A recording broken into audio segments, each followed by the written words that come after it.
We're just going. We're going in. Well, check it out. We got a very, very special episode of Cote's Cube here. This is kind of like Cote's book club. I'm here with deviant surfer journalist Jesse Aizesntat. And Jesse has just currently come out with this book. It's called Surfing the Middle East.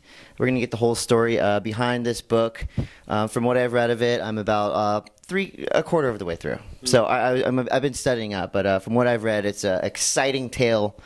We'll get more of that. So, Jesse, I loved at the beginning, right in the liner notes, it says, graduate college, fail to find a job, go surfing in the Middle East. Elaborate on that a little bit. You know, everyone talks about getting out of college and, like, hitting that wall, but you went another route.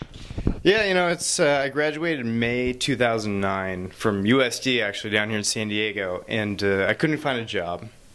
And the only thing I got was a freelance assignment from the Surfer's Journal to go experience the story of the Middle East through surfing.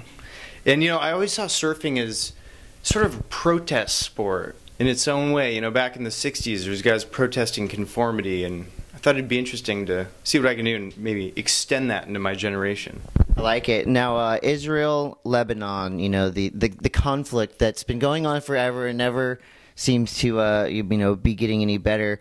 Why there? Why there for a surf trip? Was that kind of like you wanted to just get right into the hotbed? Yeah, I mean, it extends to this notion of protest again, you know, because I really wanted to see a constructive way of approaching like the world and how we do news now.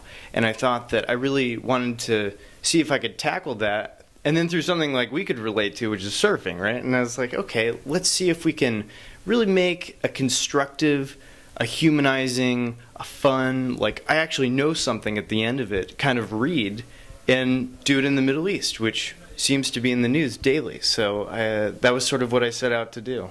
I like it. Now, when you got there, you know, I guess it's known that, you know, especially that region in the Middle East, at any given time, you know, the shit could hit the fan. Yeah. What was like the scariest or the most dangerous zone that you found yourself in?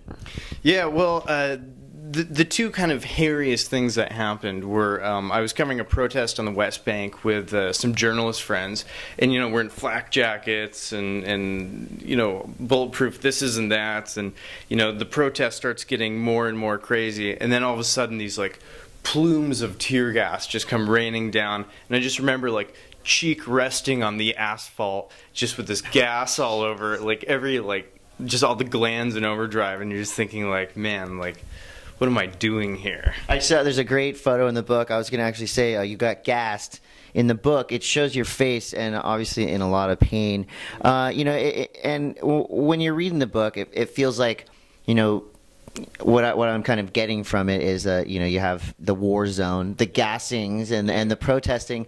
And then you have a very healthy surf scene somehow on both sides of the conflict. What was like, you know, let's say California compared to the surf scene in Israel or Lebanon?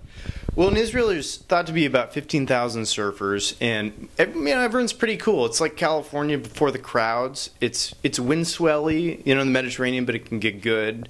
But everyone's generally really friendly. It's sort of it's refreshing. And then, of course, in Lebanon, there's about a handful of people, and they all cling together because it's. I mean, what else are you gonna do?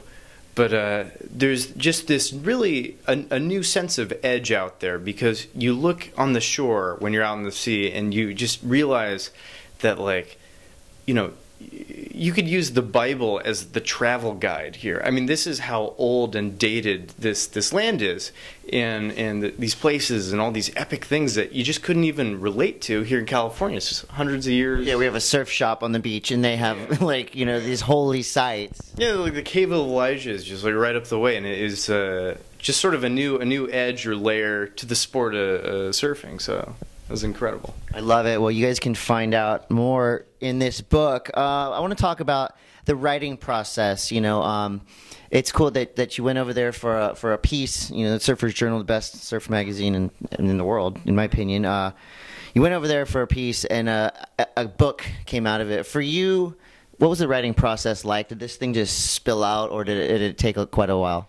Well, I really wanted to craft a really good product. I didn't want to make something that was mediocre. I wanted to do something that could really sort of, get into people's heads, and like sort of pin them down and pinch that curiosity and be like, oh yeah, I want a piece of that adventure, So I really had high expectations for what I wanted to do, but I realized, because it's my first thing out of the gate, that it's a really hard thing to do. So I kept that like page in Fear and Loathing in Las Vegas in my head. It's like, we had 2 bags of grass, half a dozen pellets of mescaline, salt shakers of this and that and everything. And it's like this crazy like flow of condensing all these experiences onto these little paragraphs onto the page. And I recommend it. It's quite a process. Oh yeah, I love it. So for you, obviously this has just came out, right? I mean, this has been out for a couple months now. Yeah, beginning midsummer came out. Available on Amazon. Nice. You're on a book tour right here. You're at TransWorld SURF. So what's next? Obviously you're enjoying the success and the adventure that has brought you this book. Do you have any ideas of what you're going to do next? And are you going to continue on the path of a novelist, a journalist, a deviant surfer? Yeah. Well, this is really important. Okay, this is really important. I just got invited by the embassy in North Korea with Kim Il-sung, the new president, to go surf with the supreme leader there. So if anyone sees me missing, please come look for me, because that's where I'll be. So hell yeah. I love that surf journalism is opening these doors, and I also love that right here there's an app. You get a book and an app. Surfing in the Middle East. There's an app for that. So free app. Free. What website can we go to get an episode? Amazon, you said, and Amazon and my blog, which is bloggingthecastpod.com. Rocking the Castpod. I love it. Well, thank you so much for coming on the show. We're gonna have more from Jesse as we follow his adventures. Hopefully, you come back from North Korea, because I'd love to have you back on the show. Good luck, and yeah, let's hang out, man. Check this book out. It's very enjoyable. It's a great read, and oh my God, you might learn something. So check it out, surfers, people that like war, and just people that like a good read. Yeah, Edge. All right, Jesse Aizesntat right here, Surfing the Middle East. Check it out.